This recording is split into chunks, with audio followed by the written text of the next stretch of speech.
He will go down in history as a radical pontiff. From his election in March 2013, Pope Francis championed the poor and the vulnerable. Francesco è l'uomo della pace e così è venuto il nome nel mio cuore. Francesco d'Assisi, l'uomo della povertà, l'uomo della pace, come vorrei una chiesa povera e per i poveri. Dubbed the People's Pope, the Argentine Pontiff forged a more open and compassionate Catholic Church than his predecessor, though he faced bitter opposition from traditionalists within the Church. The football-loving former Archbishop of Buenos Aires staunchly defended the most disadvantaged, from prisoners to migrants to communities battered by climate change.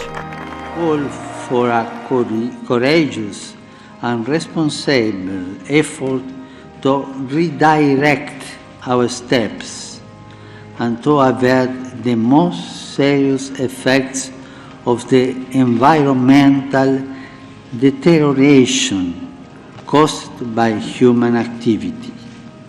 I'm convinced that we can make a difference. I'm sure. Francis, whose real name was Jorge Mario Bergoglio, was the first ever pope from the Americas and the first non-European in more than 1,200 years. He was also the first Jesuit to lead the world's almost 1.4 billion Catholics. Born in Buenos Aires to a working-class family of Italian immigrants, he studied to become a chemical technician, before deciding to go down the path of priesthood shortly before turning 17. Francis was ordained as a priest in 1969 and went on to lead Argentina's Jesuits at only 36 years old. In 1998, he became the Archbishop of Argentina's capital, Buenos Aires, and 3 years later, he was made a cardinal. Then in March 2013, he was elected Pope Francis I, taking over from Benedict XVI, who had stepped down, the first pontiff to do so since the Middle Ages. Francis vowed to remove the Vatican-centric hierarchy of the Catholic Church. He promised an end to impunity and changed Vatican law to help tackle sexual abuse within the Church. Fratelli e sorelle, questa è la vergogna.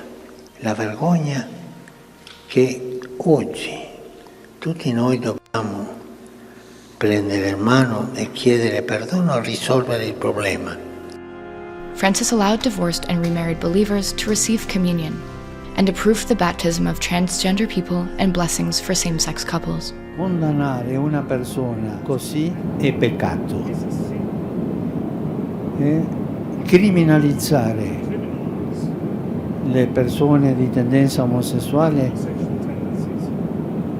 è una ingiustizia. Critics accused the Pope of creating doctrinal confusion and failing to defend traditional Catholic beliefs on key issues.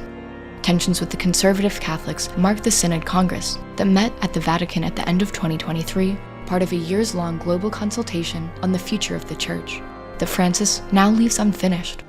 Despite being plagued by health issues over the last years, he kept up a relentless schedule at both the Vatican and frequent trips abroad, including a four-nation Asia-Pacific tour in September 2024.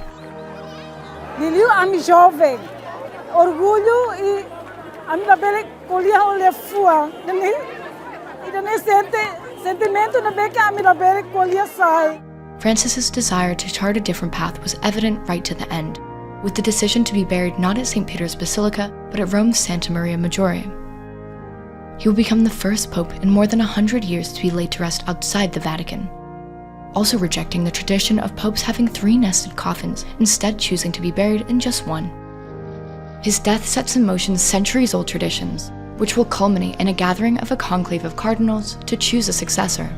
In the meantime, the day-to-day running of the Vatican will be held by the Carmelengo, a senior cardinal, currently Dublin-born Kevin Farrell.